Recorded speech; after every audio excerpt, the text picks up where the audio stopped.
안녕하세요. 김호준입니다. 2012년 이명박 정부 말기에 파이시티 사건이라는 게 있었습니다.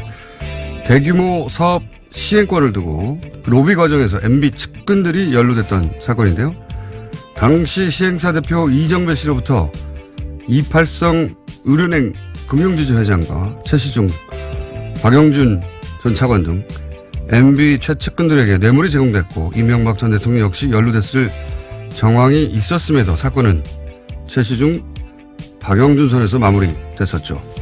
그런데 어제 KBS가 단독 보도한 바에 따르면 수감 중인 이정배 씨가 새로운 사실을 털어놨습니다. 로비 당시 이명박 전 대통령을 직접 만났다는 구체적 일시와 장소를 제시한 겁니다. 이 파이시티 사건 때 그 등장인물들이 고스란히 다시 한번 등장하는 사건이 추후에 있습니다. 우리은행이 이정배 씨와 그 동업자에게 5천억대 투자를 하고 그리고 최소 3천억 이상이 어디론가 증발해버린 중국 화푸빌딩 투자건입니다. 3천억 이상이 사라진 사건입니다. 이명박 전 대통령이 오늘 수요일 100억대 뇌물수수 혐의로 포토라인에 서게 되죠. 하지만 거대한 규모의 권력형 비리는 아직 단 한 건도 밝혀지지 않았습니다. 이 권력형 비리 사건들 다 밝혀내야 합니다. 국가를 수익 모델로 삼은 권력의 최후는 어떻게 되는지 앞으로 역사에 기록해 둬야 하는 거죠. 그래서 포토라인은 단지 시작에 불과할 뿐이다. 김어준 생각이었습니다.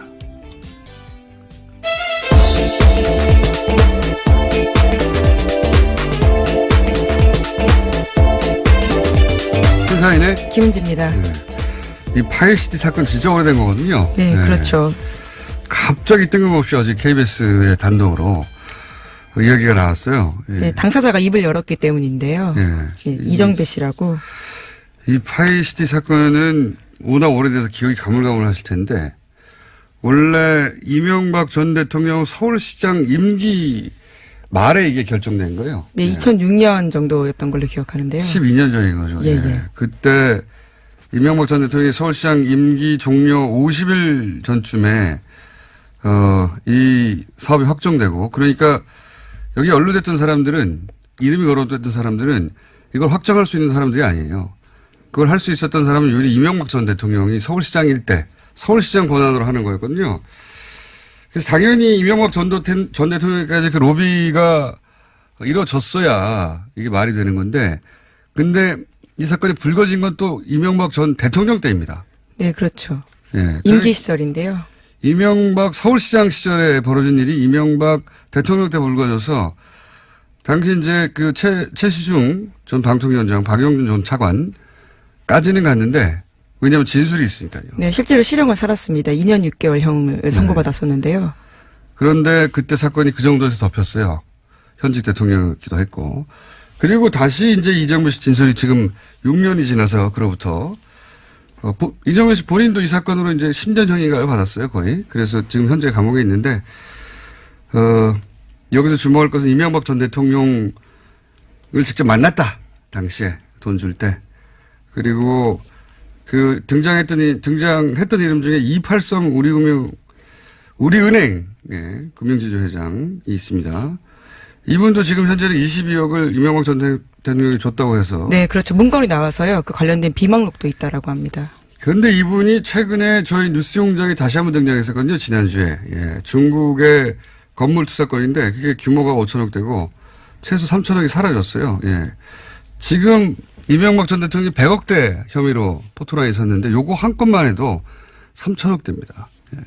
진짜 큰 사건은 아직 손도 못 대고 있는 거죠. 손도. 그리고 뭐 자원외교 4대강 뭐 방산비 이런 건 아예 등장 안 했잖아요. 예. 이거 조단이고 다 세금이거든요. 꼭 이 모든 사안을 수사를 해야 한다. 예. 하나하나씩. 그래서 세금 그렇게 빼먹으면 큰일 난다는 거 기록해둬야죠. 네, 우선 내일 시작합니다. 자, 그건 그렇고요. 첫 번째 뉴스는요? 네, 트럼프 행정부의 주요 인사들이 북미 정상회담 추진을 지원하는 발언을 내놓고 있습니다. 회담 성사와 관련한 전제 조건 논란을 차단하고 있는 건데요. 마이크 폼페이오 CIA 국장은 대화를 위한 추가 조건은 없다라고요. 폭스뉴스와 인터뷰에서 분명하게 밝혔습니다. 이게 이제 북한 쪽에서 미사일 실험을 하지 않겠다. 그다음에 한미 군사 훈련은 계속해라. 그리고 이제 비핵화할 수 있다. 요 세 가지를 메시지를 전했잖아요. 또 그 외에도 특별 메시지도 있다고 했는데 그건 뭐 언론에 보도가 안 되고 있고 뭔가 특별 메시지가 같겠죠. 저는 주한 미군 주둔에 관한 문제가 또 아닐까 아예. 주한 미군 주둔 문제는 단순히 뭐 진보 보수의 문제가 아니라 미국의 입장에서 보면은 거대한 이권의 문제이기도 하거든요. 예. 무기를 팔아야 되잖아요. 우리나라에. 그래서 미국 입장에서 이렇게 북미 평화 협정을 맺으면 아니 이제 위협이 사라졌는데 주한미군 주둔의 필요가 사라지는 거 아니냐. 그 논리적으로 고민이 될 텐데 북한이 그런 고민을 하지 마라. 계속 주둔해라. 저는 개인적으로 그런 메시지가 아니었어요. 그러면은 이 돈의 관점에서 보면 트럼프 대통령은 나이스거든요. 군산복합체들도 나이스고. 물론 뭐 개인적인 생각입니다만. 네, 물론 굉장히 많은 예측들이 나오고 있는데요. 대사관을 짓겠다. 또 억류되어 있는 미국 사람을 풀어주겠다라는 식의 이야기도 있습니다. 근데 그 이상을 제안했을 거라고 보시는 거죠? 그렇죠. 미군 풀어주는 문제는 뭐 다들 거론하는데 너무 작아요. 트럼프 대통령의 이 자기 이익의 관점에서 보면 뭐 상징적인 퍼포먼스는 될지언정 만면에 미소를 짓게 할 만큼의 뉴스는 아니라고 좀 제안은 아니라고 보거든요. 그건 패키지로 들어갔을지 모르겠지만 더 크게 장사 계속할 수 있다. 예.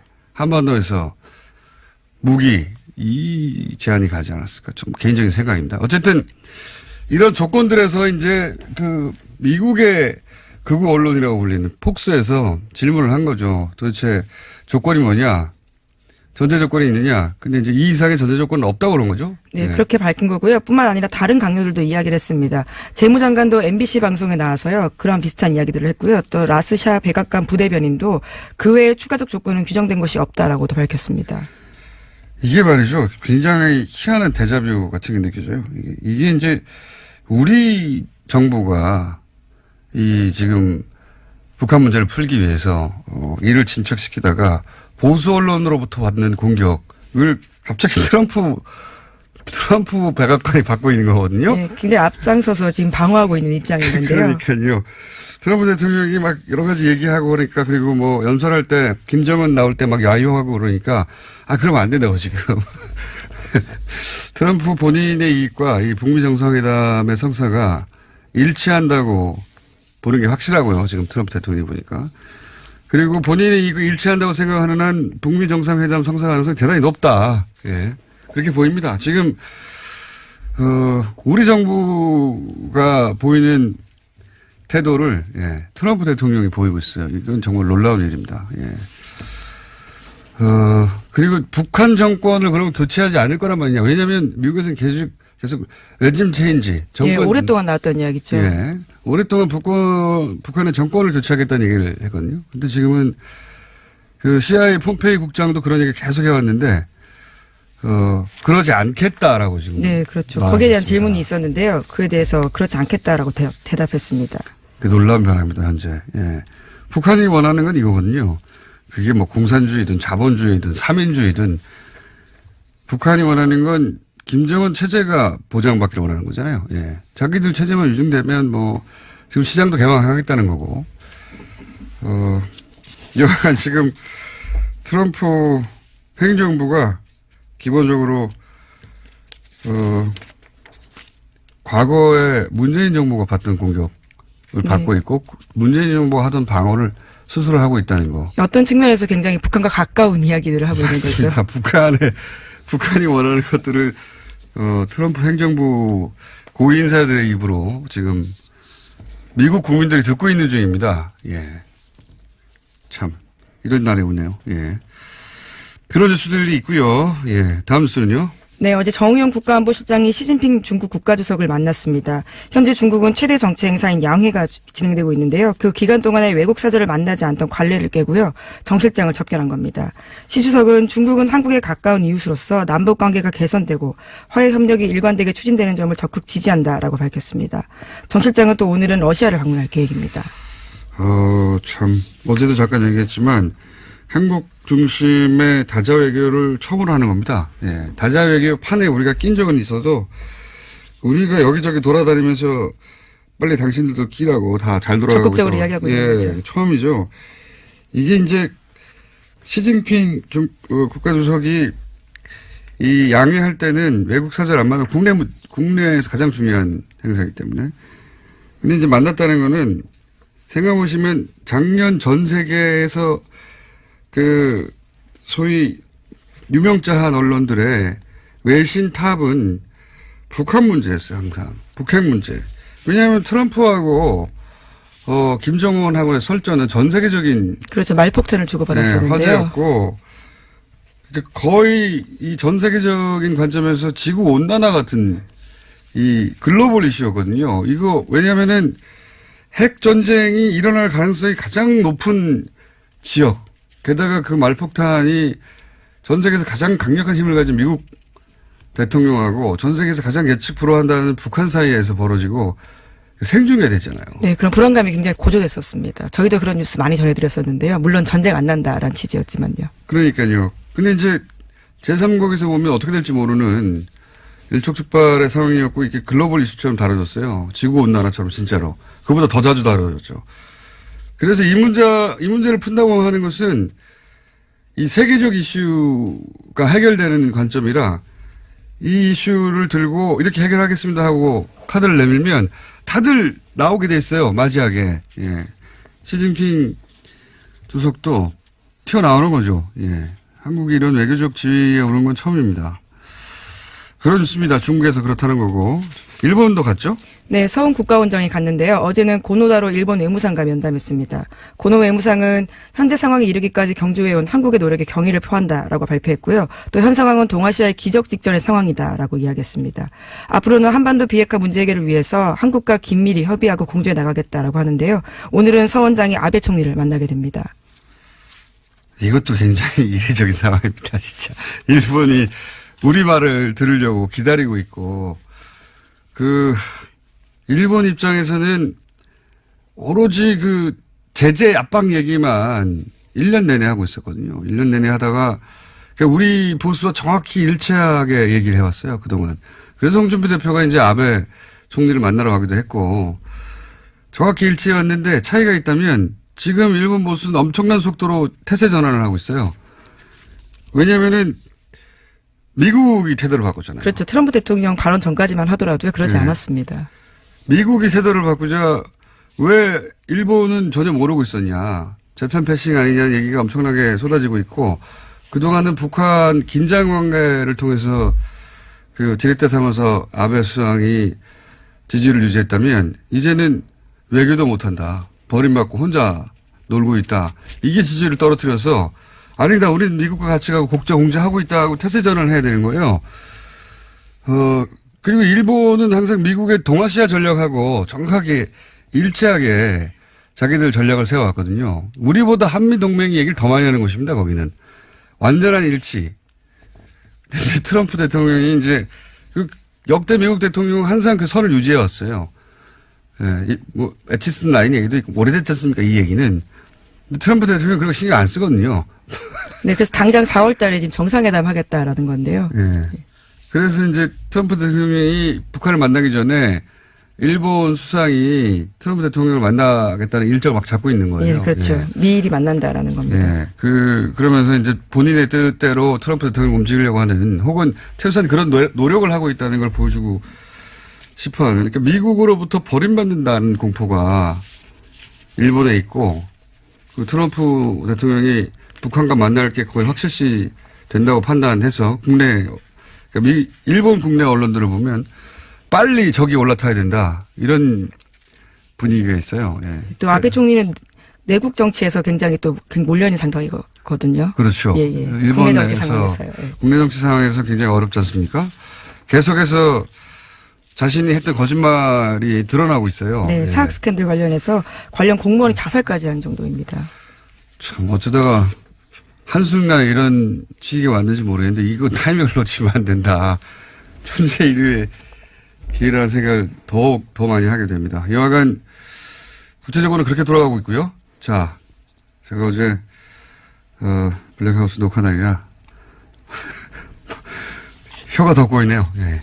자, 다음 뉴스 뭡니까? 네, 한 소식만 더 전해드리면요. 문재인 대통령이 어제 남북 북미 정상회담에 대해서 한반도 비핵화와 항구적인 평화체제 그리고 남북 공동번영의 길을 열 수 있는 소중한 기회가 마련됐다라고 이야기했습니다. 이 기회를 제대로 살려내느냐 여부는 대한민국과 한반도의 운명이 걸려있다라는 건데요.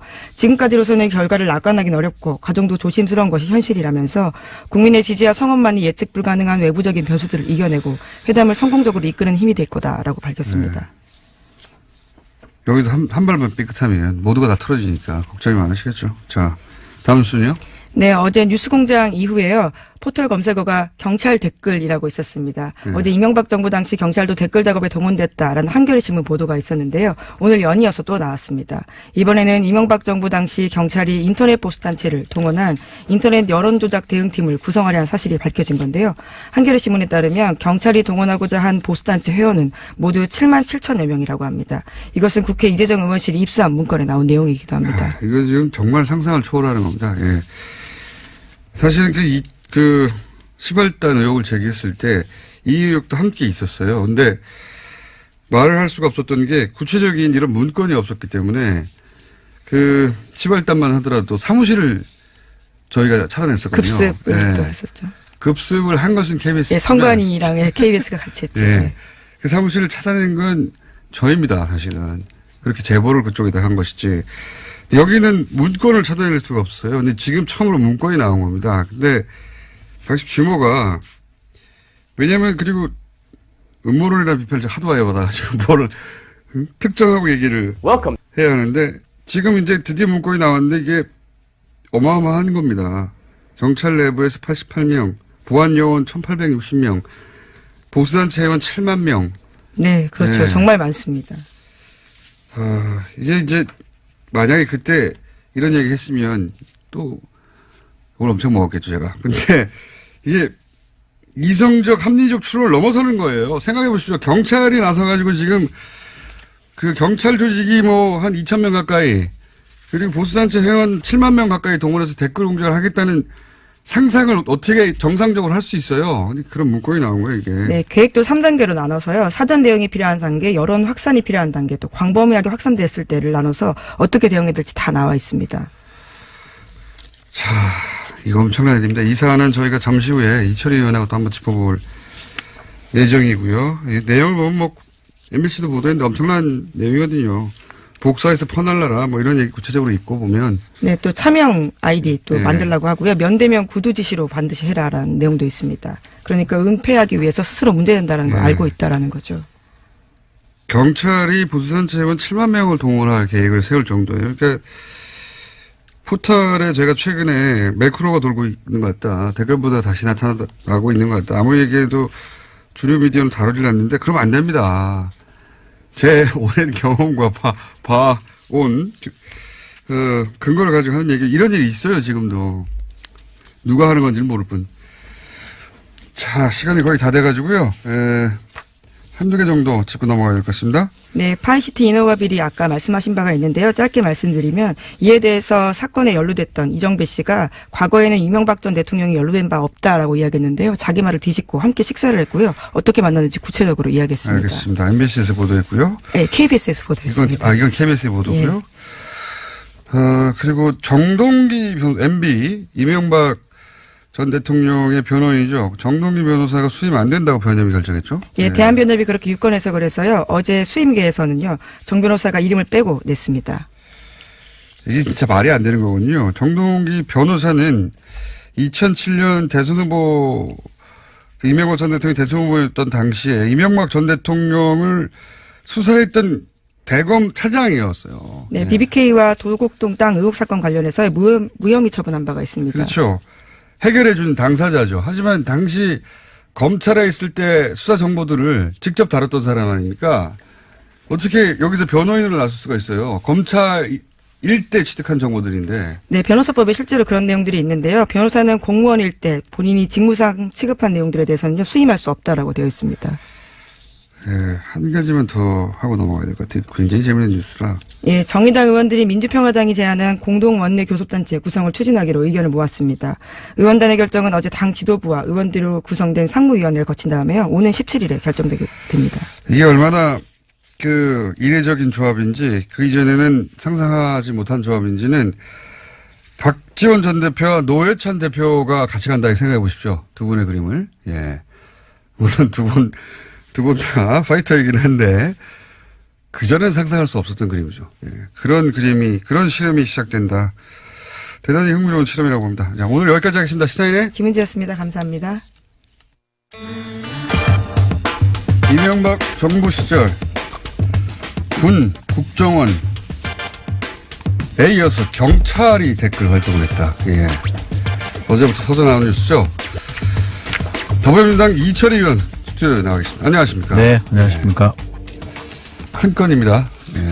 사실 이게 굉장히 큰 사건인데. 굉장히 큰 사건이죠. 네, 사건의 무게만큼 보도가 크게는 안 되고 있는 것 같아요. 예, 요즘은 시간 관련된 보도가 많이 되고 네, 있습니다. 다른 뉴스가 많아서. 예, 그래서 이게 보도가 안 되고 있는데 그래서 저희가 굳이 또 따로 시간을 마련해서 어제도 한번 다뤘는데 네. 문제 제기를 하신 이철희 의원을 직접 스튜디오에 모셨습니다. 이게 그게 지금 문서로 확인된 거죠, 이게. 그렇죠. 네. 이게 이제 확인되는 과정이 좀 묘한데요. 네. 처음에는 사이버 사령부 댓글은 워낙 알려진 사건이잖아요. 사이버 사령부가 만든 문건을 보면 경찰과 협조해서 뭘 했다라는 그렇죠. 기록이 남아 있어요. 한 줄 나와요, 한 줄. 네. 예, 저도 본 적 있습니다. 예, 그거가 이게 뭐지 이렇게 생각을 하고 있었는데, 네. 예, 제가 이제 국방이니까 경찰 쪽에는 자료 요구를 할 수 있는 권한이 없거든요. 네. 근데 마침 제가 사개특위에 들어가서 네. 사법개혁 특별위원회 예, 자료 요구를 할 수 있는 권한이 생겨서 권한이 생겼어요. 그래서 경찰 쪽 사람들을 만나서 사이버 사령부 자료 이런 게 나온다. 그러면 당신들이 뭘 했는지를 체크를 해봐라. 네. 스스로 한번 체크해보는 게 필요하지 않겠냐. 그래서 TF를 만들어서 조사를 했어요. 아, 내부 TF를 만들어서. 네. 네. 그래서 이제 블랙펜이라는 거죠. 그게 이른바 네. 블랙펜 관련해서 경찰이 뭘 협조해 줬는지. 사이버 사령부의 레드펜 해당되는 거죠. 그렇죠. 네. 레드펜, 블랙펜 같이 혼용하는 용어인데요. 민간인을 상대로 한 유명하지 않은 일반 네티즌들을 다 작업을 그렇죠. 했다는 거죠. 댓글 그렇습니다. 작업을 그 리스트 만들어서 이제 예. 조치를 하는데. 괴롭히고 막. 그 조치가 뭔지를 자기들이 따져보다가 네. 엉뚱하게 나온 거예요. 그게 거기도 이제 어떻게 삭제되지 않고 남아있었을까요? 문서가 하나 나온 건데 네. 보기에 따라서는 좀 이상한 문서인 거죠. 그래서 이게 뭐냐라고 확인하는 과정에서 경찰도 댓글을 달았다라는 네. 게 확인이 돼서 진술이 나왔죠. 네. 문서도 나오고 진술도 나오고 그러니까 난리가 난 거죠. 이걸 어떻게 해야 되나. 이른바 뜨거운 감자 아닙니까. 네. 그래서 전전긍긍하다가 저도 어차피 알고 있는 사실이고 또 한겨레가 취재를 계속했기 때문에 네. 속된 말을 덮을 수는 없다라고 판단하에 어제 경찰청장이 나와서 특별조사본부로 수사본부를 만들어서 네. 있는 그대로 파헤치겠다 이렇게 얘기를 했습니다. 그 파헤치겠다는 내용조차 또 기사로 안 나옵니다, 잘. 물론 기사는 있는데 찾을 수가 없어요. 다 그렇죠. 순위에 많이 밀려 있죠. 포탈이 다른 걸로 잡혀있기 때문에 이거 굉장히 큰 뉴스거든요. 지금 문건 내용에 따르면은 경찰은 한 1,800, 1,900명 정도 다 동원이 되고 보안 관련된 그리고 이제 문서에 따르면은 그 보수단체 한 7만 명 정도 동원해 어마어마한 규모 아닙니까 이게? 국정원은 한 20, 30배 되는 거 아닙니까? 숫자만 따져도. 그 숫자는 제일 얘기가 큽니다. 그러니까 제일 큽니다. 그러니까 경찰이 사이버 사령부 댓글을 다른 사람 수, 아이디가 아니라 사람 수를 따지면 140명 내외거든요.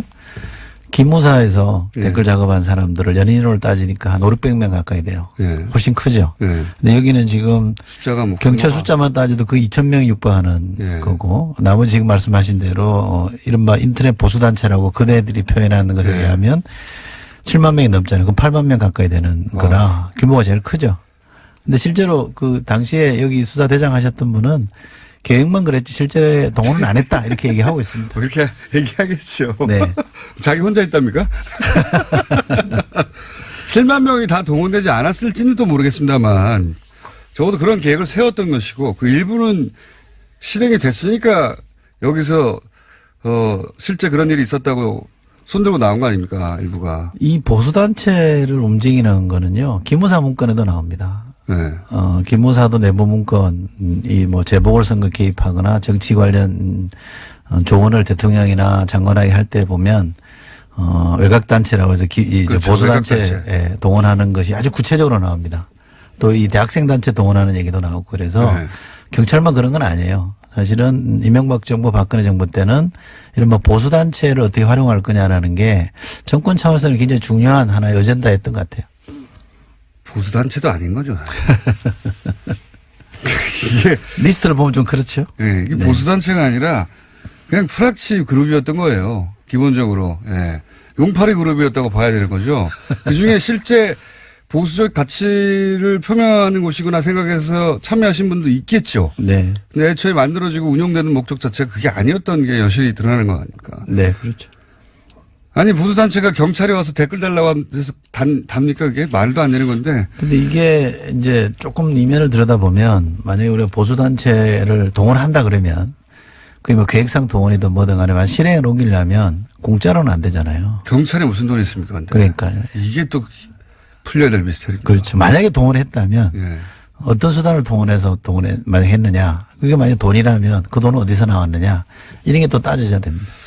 국정원도 처음에는 이제 그 일부의 일탈 정도로 덮으려고 몇 년을 노력했고요. 네. 그죠? 경찰도 이게 처음 나온 만큼 이게 이제 그 경찰 전반의 불신으로 이어지면 안 된다고 생각해서 검경 수사권 문제도 있고 틀림없이 최대한 축소하려고 할 텐데 그렇지 않습니까? 지금은 이제 반대로 생각할 수도 있습니다. 왜냐하면 경찰은 사실은 수건 사업인 이게 검경 수사권 조정을 해서 권한을 확보하는 거잖아요. 또 국정원에서 지금 대공수사권을 넘기겠다라고 하고 있잖아요. 그러니까 경찰은 상당히 지금과 다른 조직으로 성장할 수 있는 계기이기 때문에 과거사에 발목 잡히고 싶지 않은 거예요. 근데 이제 걱정하시는 것처럼 축사를 우려도 있고 아니면 있는 그대로 드러내서 저희가 이렇게 자정을 하니 이제는 믿고 맡기십시오 이럴 수도 있거든요. 한 번 길을 잘못 들었으면 다 끝장납니다. 저는 후자의 가능성을 좀 열어놓고 있습니다. 그랬으면 좋겠는데. 네. 예. 근데 이 일에 관여한 분들이 상당수 1,800명이 넘으니까 현직에 있을 가능성이 높지 않습니까? 그게 문제입니다. 많은 분들이 현직에 있죠. 게다가 그분들이 예를 들면 사이버 수사대 이런 사건을 수사하라고 만든 곳에서 이런 일을 했으니까 자기 부정도 해야 되고 해야 되는데 이게 쉽겠는가. 국방부한테 스스로 조사를 맡겼을 때 국방부가 항상 축소됐듯이 그런 우려가 있습니다. 그런 우려 있는 건 사실입니다. 네. 그래서 이제 계속 들여다보고 관심을 갖고 이제 문제 제기를 해야 되는데 국정원도 보면 정권이 바뀌고 나서 새 정부 들어서고 나서 내부 적폐 청산하는 거를 대대적으로 했거든요. 제대로 했습니다, 사실은. 네. 그리고 국방부 내 재조사 테이프를 만들어서 심도 있게 합니다. 그래서 기무사 댓글도 밝혀냈거든요. 그러니까 지도부가 경찰청 지도부가 얼마나 의지를 갖고 하느냐가 관건이기 때문에 저는 그 의지만 갖게끔 독려를 제대로 하면 할 수 있을 거라고 보고요. 안 그러면 수사권 조정인 인원의 사법개혁이 다 헝클어지죠. 이 가장 큰 의문은 이 정도 대규모 작업이었는데 어떻게 몰랐을까요? 경찰 내부에서. 경찰 내부에서 이거 어떻게 보안이 유지가 됐느냐. 그러니까요. 경찰은 워낙 큰 조직이라 네. 그리고 다양한 성향의 사람들이 섞여 있기 때문에 일괄 통제가 안 된다고 알려진 그렇죠. 거거든요. 예. 그렇죠. 기본적으로 너무 방대해서. 네. 그래서 이 문제를 들여다보는 분들이 경찰대 라인을 좀 주목을 합니다. 경찰 내라니요? 네. 이 사건과 관련해서도 핵심 라인 개선상에 라인 선상에 경찰대 출신들이 있어서 경찰대 출신들이 이걸 다 경찰대 전부가 관여한 건 아니지만 관여한 사람들은 경찰대일 확률이 높다. 실제로 확인된 겁니다. 그래서 이 경찰대 라인이 일사불란하게 움직인 거 아니냐 이런 가설을 갖고 보는 분들도 있는데 아직 확인된 건 아니고요. 네. 그 자리에 있었다는 경찰대 출신은 맞지만 그분들이 짬짬이를 해서 뭔가 했다는 건 아직 확인이 안 됐기 때문에 조심스러운 점은 있고요. 운이 좋았다고 봅니다, 저는. 왜냐하면 댓글 사건이 맨 처음에 공론화된 거는 국정원에서 터졌잖아요. 국정원께 터지고 네. 그다음에 사이버사령부께 네. 터졌잖아요. 그때 아마 기무사하고 경찰은 지우기 바빴을 겁니다. 엄청나게 지워졌겠죠. 그렇죠. 모든 증거를 인멸하기 위해서 저거 쟤들 죽는 거 봐. 그러면서 그렇죠. 예. 그거 지우기 바쁘고 뭐 서로 말 맞추기 하고 이랬던 거라 숨겨져 있었던 건데. 그걸 몇 년간 했을 텐데요. 몇 년간 했죠. 그래서 나온다는 게 기적적입니다. 지금. 기적이죠. 근데 진실은 어딘가서는 단서가 있는 것 같아요. 아 근데 그게 이제 말은 하긴 좋은데 그때 당시 PC 다 날려버리면 되거든요. 그렇죠. 예. 그게 네. 어떻게 저는 이 문서가 남아있다는 자체가 기적적이라고 봐요. 그러니까 제가 사이버 사령부나 군의 댓글 공장을 보면서 놀란 거는 많이 지웠어요. 네.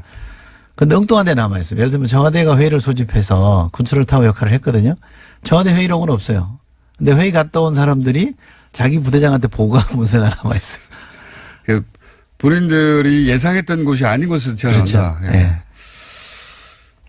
야, 경찰, 이게 이 뉴스가 나오자마자 또 지우기 시작했을 겁니다, 이제. 다시 찾아가지고. 이게 정말 어디까지 밝혀질지 모르겠는데, 지금 이제 경찰 내부적으로 착수한 거죠? 하고 있습니다. 예, 네. 어제부터 했고요. 꼭 우리가 좀 알았으면 하는 큰 틀은 이런 겁니다. 2008년 2월 달에 이명박 정부가 등장을 했잖아요. 근데 곧바로 광우병 때문에 촛불을 들었잖아요. 네. 촛불 시위가 있었잖아요. 그래서 대대적으로 뭐 밀렸습니다. 정권 입장에서 볼 때는 뭐 청와대 수석도 사퇴하고 막 이런 난리법석이 있었잖아요. 정권 위기였죠, 출범 네. 직후부터. 그 위기 직후에 대대적인 반격을 합니다. 예. 그래서 이제 한 축은 이른바 제도 언론을 장악한다 그래서 미디어법을 그해 맞습니다. 12월에 발의를 해가지고. 종편이 탄생하게 되죠. 그렇죠. 그래서 예. 그 다음에 7월에 날치기 통과시킵니다. 예. 그게 이제 제도 언론을 장악하는 방식이고 이른바 이제 이 소문이 자기들 표현을 하면 괴담이 만들어지는 거는 인터넷 여론. 인터넷 그때는 SNS 활성화 안 됐습니다만 이걸 장악하기 위한 그림을 그리는데 그게 이제 국정원, 기무사, 사이버사령부, 경찰 이게 이제 동원이 됩니다. 기무사가 맨 먼저 시작을 했고요. 그게 2008년 8, 9월부터 시작을 합니다. 예. 그 다음에는 국정원이 5월, 그 다음에 5월부터 하죠. 2009년 5월부터 시작을 하고 사이버사령부는 2010년 1월에 출범했으니까 그때부터 또 합니다. 예. 경찰은 2011년부터 본격적으로 했습니다. 순서가 이렇게 되는 거죠. 이게 총동원돼서 여론을 좀 조작하려고 했던 시도를 한 겁니다. 정보기관하고 사정기관이 총 동원된 겁니다. 여기서 그렇죠. 빠진 곳은 검찰밖에 없어요. 검찰 어디 대꾸부대 나오면 아마 기절할 거예요. 그렇게는 아닐 거라고 보는데. 아닐 겁니다. 예. 네. 거기는 뭐 이런 만한 그 숫자가 안 나오죠. 기본적으로. 숫자도 안 나오고 예. 또 검사들 중에는 양심적인 검사들이 있었잖아요. 경찰은 아닙니까? 다 있는데 그건 상관없는 것 같아요. 근데 이제 검찰은 조직 특성상 그럴 여력이 없다고 좀 생각이 드는데 그렇죠.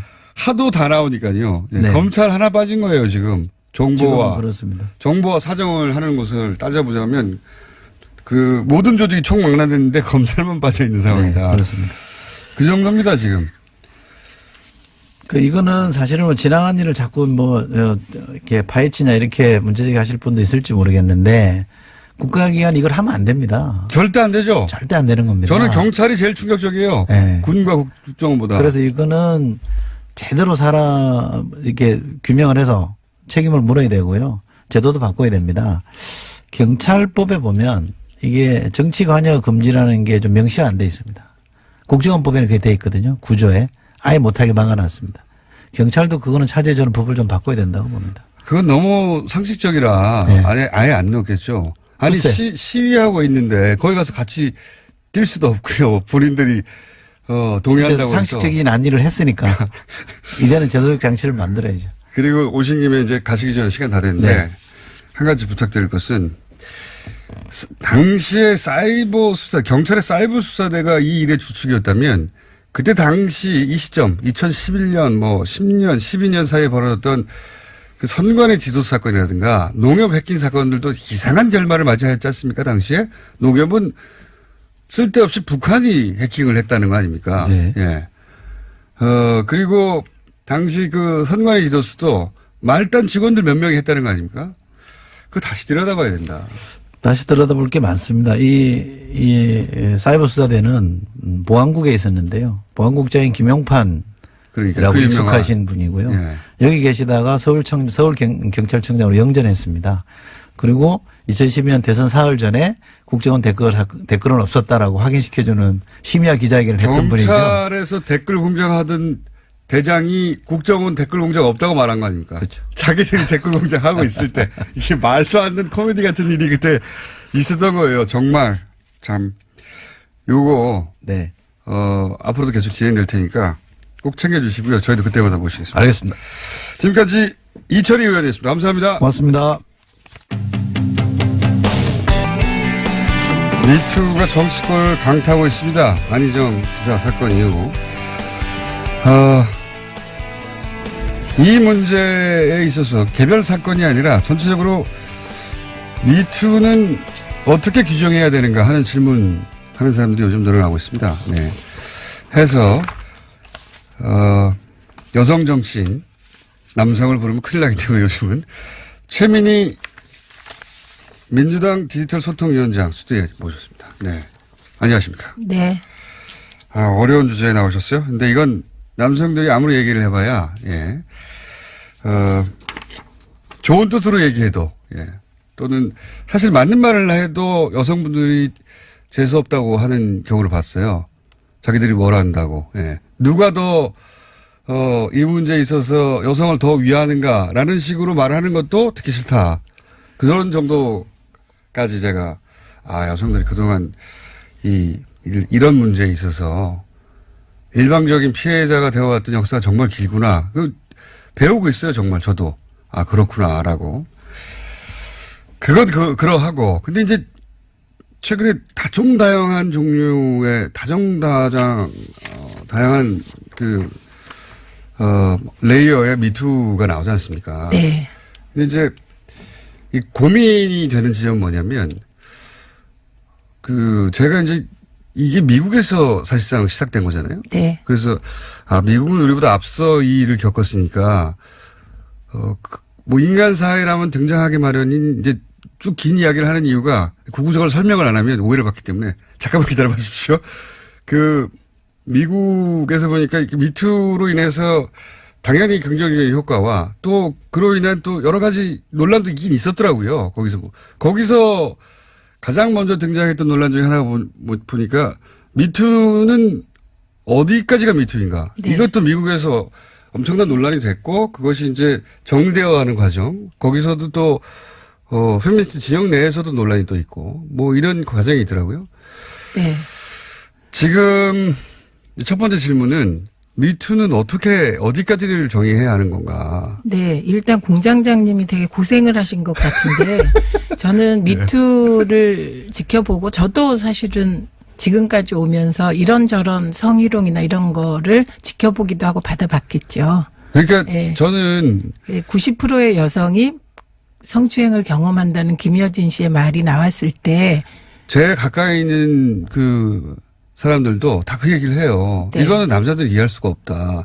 자기 일생을 겪으면서 이런 일이 한두 번 없는 여성이 없기 때문에 그 분노를 이해할 수 없다는 얘기를 듣고 제가 그 부분에 대해서는 이건 남자들이 온전히 이해할 수 없는 부분이고 입을 다물어야 되겠다. 적어도 그것이 크게 장려하는 문제는 그렇게 네. 생각을 했어요. 그래서 네. 이게 남자들이 태생적으로 기득권자로 태어나서 잘 모르는구나.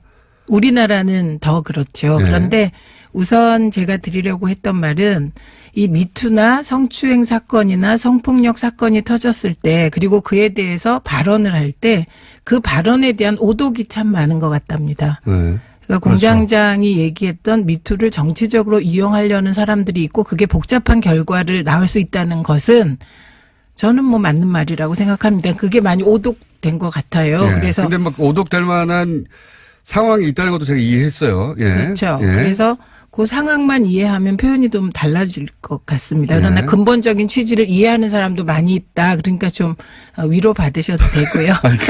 그 말씀을 그다음에- 드리려고 모신 게 아니라 네, 그다음에 제가 궁금한 거는 어디까지가 다정한 레벨의 미투가 다 네. 섞여 있다는 생각을 점점 하게 됩니다. 제가 구체적으로 말씀드리려고요. 어저께도 한 토론회에서 네.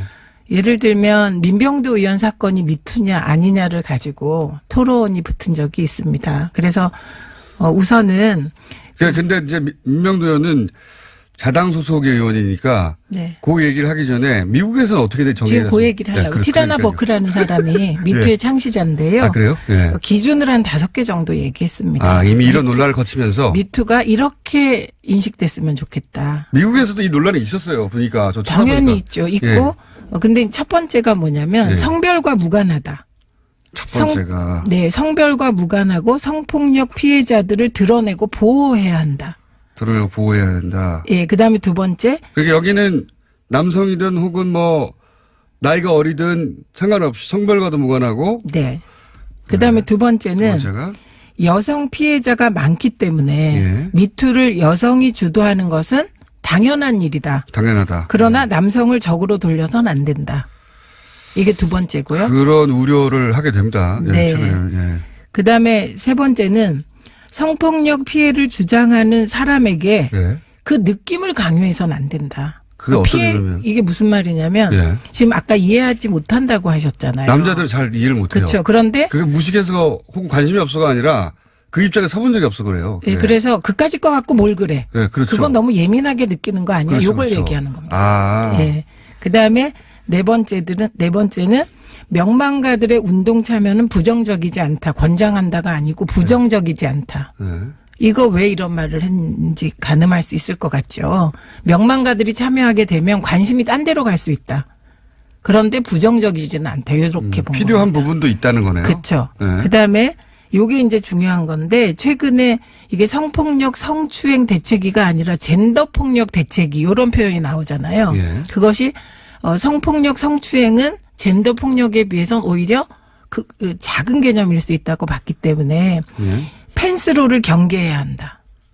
펜스를 공개해야 한다. 예, 네. 우리가 흔히 2차 피해라고 하면 2차 피해 여성이 뭐 행실이 안 좋다거나 이런 식 예, 예. 조사 과정의 피해를 얘기하잖아요. 예. 근데 그게 아니라 펜스롤 직장 내에서 이제 여자를 배제하는 거예요. 이것도 미국에서도 엄청나게 화제가 네, 됐더라고요. 네. 미국에서도 어떻게 피해야 하는가. 남자 입장에서는 이게 이제 물론 졸렬하고 방어적인 반응이긴 한데 가늠을 못하는 거죠. 어디까지는 되고 어디까지는 안 되는지. 네, 그래서 펜스룰 경계도 강조했습니다. 그래서 네. 이게 다 나왔군요 거기서도. 예, 네. 일상적인 여성 배제가 여성들의 사회 진출 내지는 승진을 막게 될 수 있고 네. 이것으로 인하여 또 다른 피해가 발생할 수 있다. 그래서 되게 요 5가지 정도를 기준으로 했고요. 네. 그다음에 이제 요거 외에 추가로 이제 강조한 것들이 있더라고요. 자료를 네. 보니까 성추행과 성폭력이 그러니까 우리식으로 표현하면 권력 관계 하에서 아, 권력 관계하에 있어야 한다. 일회성이라기보다는 지속적으로 발생했을 때 그러니까 성과 관련된 수많은 그 레벨의 이야기들이 있지 않습니까? 불륜부터 시작해가지고 네. 지금은 다 같이 나오고 있거든요. 어떤 정치는 불륜 관련된 이야기고 어떤 정치는 뭐 본인이 이제 그 현역 의원이 아니었을 때 얘기도 있고 뭐 짬뽕 돼서 나오기도 하고 물론 정치인이 아닌 경우도 있고 다종다양한 물론 다 있어서는 안 되는 일입니다만 근데 미국에서 이게 권력 관계에 의한 것이 미투다라고 그러니까 정리가 되기 상하 시작했어요? 관계. 상하 관계. 예, 이거는 뭐 기본이고요. 그래서 제가 3가지 관계. 정도를 지금 이제 미투가 되려면 이게 네. 표현이 좀 그렇지만 미투는 3가지 요소가 있는 것 같아요. 첫째가 권력 관계. 이게 미국에서 정리된 겁니까 기본적으로? 아니요, 이건 네. 제가 정리한 거. 이걸 다 네, 보고 나서 지금 혼란스러워서. 너무 혼란스러워요. 네, 첫 번째가 그렇고 두 번째가 직업적 가치가 훼손되거나 피해자들의 직업적 가치가 훼손. 그다음에 미래의 직업적 가치를 훼손당할 수 있을 때. 미래 직업적 가치가 훼손. 그다음에 세 번째가 성추행과 성범죄가 동반할 때. 요 3가지 요소가 네. 지금 얘기하는 미투를 그나마 정리할 수 있는 게 아닌가 싶습니다. 그래서 왜 제가 직업적 가치 훼손이라는 거 예를 들면 저 사람의 그 성추행을 내가 거부했을 때 내가 잘리지 않을까? 이런 우려. 그다음에 대학이나 고등학교에 있는 여학생들이 선생님이 나를 성추행하는데 내가 혹시 이러다가 수행평가 점수를 잘못 받지 않을까? 이건 미래의 직업적 가치 훼손에 대한 우려잖아요. 그게 동반되어야 이게 이제 지금 권력관계의 미투의 의미가 아닐까. 근데 너무 혼란스러워서 정리해봤습니다. 한 번 더 모실게요. 네. 제 네. 고민을 많이 하게 되었고요. 네. 네. 최민희 의원이었습니다. 벌써 민당 최민희 의원과 함께 미투에 관한 이야기 나누고 있습니다. 우리보다 일찍 시작되었고 네. 사실상 그리고 여러 가지 논란을 겪었던 그리고 미투 창시자 네. 정했던 기준들 다시 한번 짧게 정리해 주시고. 네, 5개. 우선 첫째, 성별 무관하다. 예. 성폭력 피해자들을 드러내고 보호하는 게 목표다. 두 번째, 여성 피해자가 많기 때문에 미투를 여성이 주도하지만 남성이 적은 아니다. 세 번째, 성폭력 피해를 주장하는 사람의 느낌을 간섭해서는 안 된다. 네 번째, 명망가들의 운동 참여는 부정적이지 않은 정도다. 그다음에 마지막으로 펜스룰을 경계하는데 이것은 뭐 술자리 회식을 얘기하는 게 아니고요. 일상 업무에서 여성 배제를 얘기하는 겁니다. 그다음에 이것을 우리 현실에 적용하면 우리의 미투는 우선 권력관계가 있어야 되겠다. 두 번째 직업적 가치의 현재적 미래적 훼손. 그다음에 세 번째는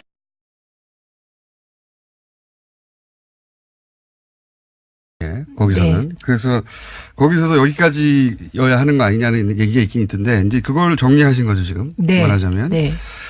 또 하실 말씀 있습니까? 관련해서 이제 지켜보시면서. 그다음에 이제 언론의 보도 태도가 굉장히 중요합니다. 그래서 이 미투 운동 혹은 성과 관련된 문제는 굉장히 이게 미묘하고 섬세한 문제잖아요. 근데 우선 우리 언론이 지나치게 선정주의, 떼거리 저널리즘, 우리 언론의 병폐가 그대로 요 미투 운동 보도에서 드러나고 있고, 그리고 죄송한 말씀입니다만 미투 관련 기사를 쓰는 기자들께서 미투의 범위나 규정이 제대로 되어 있지 않은 것 같아요. 처음 겪는 얘기니까 그런 것 같아요. 네, 그래서 미투가 하염없이 넓어져서 그것이 결과적으로 모든 독자들에게 혼란을 주고 미투의 운동의 본질과 멀어지게 하는 그런 부작용이 있어요.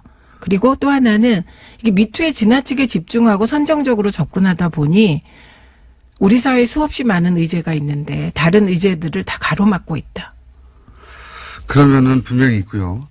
이게 이제 그 민주당 쪽에서 지금 계속 주요 뭐 안희정 지사부터 시작해서 네. 여러 정치인들이 연루된 것에 대해서는 어떻게 정리하십니까? 이 부분에선 뭐 일단 죄송하게 생각하고 네. 깊은 성찰이 있어야 될 것 같습니다. 그런데 왜 그런가를 생각해 보면 우선 첫째는 문재인 정부가 들어서면서 이 정부가 미투 폭로자들을 보호해 줄 거라는 믿음이 있기 때문에 터져 나오는데 그 아무래도 그 진보 쪽이나 개혁 쪽의 남성들은 미투 운동 피해자들에 대해서 연대를 표명하기도 하고 보호해 줄 거라는 믿음이 있는 것 같습니다. 그게 기본 전제돼 있고. 예. 네. 그 다음에 이제 여기서 경계해야 될 것은 자꾸 기사나 이 방향이 뭐 안희정 지사의 문제가 지방선거에 어떤 영향을 주냐. 뭐 그런 민주당은 그 지방선거의 영향을 최소화하기 위해서 어떻게 하냐. 이런 류의 기사가 나오는데요. 저는 안희정 지사가 민주당 소속이었잖아요. 그렇기 때문에 민주당이 공당으로서 져야 될 책임은 그것이 지방선거에 불리하게 작용하건 지지율 하락이건 그건 책임지고 같이 감수해야 된다고 생각합니다. 그리고 점수는 또 다른 데서 따는 것이죠. 그래서 이 미투 운동을 지나치게 정치적인 결과, 유불리와 연결시키는 태도나 정파적인 접근은 저는 뭐 미투 운동의 본질을 훼손하고. 근데 이거를 이제 기자들이 비판하면서 계속 비판하면서 기자들이 가장 먼저 여론조사 기관에 물어봐요. 예를 들어서 이런 건이 터지면 가장 먼저 이거 여론조사 그 여론이 어떻게 반영되고 있냐, 지방선거 어떻게 될 거 같냐, 본인들이 정작 가장 궁금해합니다. 그 이율 배반이죠. 정치랑 연결하지 말라, 훼손시킨다고 앞에서는 말을 하는데 제일 궁금해합니다. 그 태도 자체도 대단히 이율 배반적이죠. 뿐만 아니라 조금 갈고 닦을 필요가 있습니다. 실력을. 실력을 갈고 닦을 필요가 있습니다.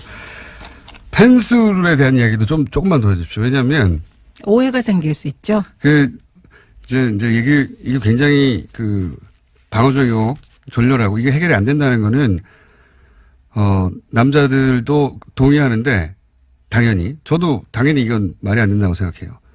그럼 뭘 어떻게 해야 되느냐를 찾지 못하니까 이런 방향으로 가는 거거든요. 근데 주로 이제 펜스룰에서 더 경계해야 될 것은 펜스룰이 술자리나 회식 자리에 여성을 참여시키지 않는다가 중요한 게 아니고 네. 업무에서 배제를 얘기하는 겁니다. 근데 왜 남성들이 술자리나 회식을 펜스들과 연결시키게 되냐면 주로 성추행이나 성폭력과 관계된 문제가 발생하는 게 술자리와 회식 자리였기 때문에 그래요. 그래서 펜스들이 강조하는 건 그게 아니다. 이게 과다하게 일상 업무에서 여성과는 팀을 안 짜려고 하는 분위기가 생긴다는 거죠. 네. 이게 미국의 사례에서 이미 검증된 거거든요. 미국에서 터져나온 얘기예요, 이건. 네, 펜스룰은 특히 미국 사회에서 여성의 사회 진출이 이 미투 운동으로 인하여 위축되는 흐름이 있어서 그거에 대한 경계이고요. 그래서 이건 일시적으로 혼란스러운 거 당연한 것 같고요. 너무 근본적인 문제가 동시다발로 다양한 층위에서 터져 나와서 그래서 저는 여기에 뭐 이렇게 의견을 먼저 갖기보다는 우리 모두가 좀 경청하고 때로 관망하고 이렇게 한 번 더 생각하는 그게 같이 필요한 공부해야 되는 것 같습니다. 네, 실제. 네. 저도 궁금해서 이제 쳐다보면 미국은 이제 이 논란이 좀 더 지나간 다음에는 그 여성계 내에서도 논란이 이루어지더라고요. 그러니까 네. 왜냐하면 이제 다종다양한 레벨에서 이런 일들이 나오니까 결국은 이제 무고한 사람들도 생길 수 있지 않습니까? 요 무고한 사람들의 경우를 두고 그 사람들에 대해서 신경을 쓰는 것은 전체적으로 이 폭로자들을 네.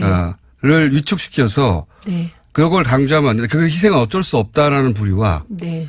큰 대의를 위해서는 그러니까 소위 이제 남녀의 이 젠더 문제를 해결하기 위해서는 그런 피해를 어쩔 수 없다고 바라보는 여성계와 그렇지 않다고 하는 여성계도 미국에서는 갈라졌더라고요, 보니까. 그 이미 우리도 SNS상의 여론이나 보면 무고죄를 강화하자는 청원이 이미 청와대 청원에 올라와 있습니다. 그리고 또 그 반대하는 입장. 그래서 어저께 그 성폭력 대책위에서 발표를 한 것 같더라고요. 그 피해자의 사건이 진행되는 동안은 무고죄로 조사하거나 그러지 말자. 이런 안이 나왔으니까 지금 우리 사회도 대립하고 있습니다. 근데 이제 그게 여성계 내에서 미국에서는 크게 논란이 됐다는. 우리도 곧 여성계 내에서 다양한 토론이 나올 것 같고요. 네, 남자들끼리 이런 얘기하면 다 면피하고자 하는 것으로 보이기 때문에 예. 미국에서 똑같더라고요. 남자들은 이 사안에 대해서 말을 하면 안 된다고. 네, 그러니까 거의 똑같아요, 보니까. 그런 것도 이게 과정이 아닐까 싶습니다. 이 이야기는 좀 더 정교하게 앞으로 계속 더 해야 될 것 같은데 오늘은 여기까지 하고요. 예. 네. 또 모시겠습니다. 네. 한 분이 아니라 여러 번 모셔놓고 해야 될 것 같아요. 네. 자, 1차로 얘기를 어려운 주제를 들어봤습니다. 최민희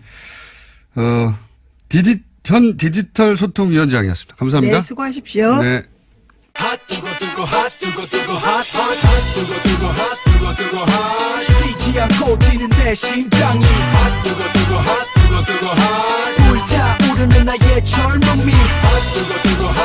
자, 하태경 최고위원님 나오셨습니다. 안녕하십니까? 예, 하태경입니다. 네. 근데 요즘 공장장님이 저보다 더 핫해서 제가 위기의식을 느끼고 원래 있습니다. 핫합니다. 네. 원래 핫한데 어제 오늘 뉴스는 그거 가짜 뉴스예요. 예. 요즘 진지가 왜곡됐다는 거죠? 완전히 왜곡된 게 아니고 정반대. 근데 이제 뭐 그러니까 이제 기획 세력은 없다. 아니 제가 미투 사전 기획 세력은 없다. 미투 그러니까 예를 들어서 안희정 정봉주를 공작이라고 해 이런 식으로 보도가 됐어요.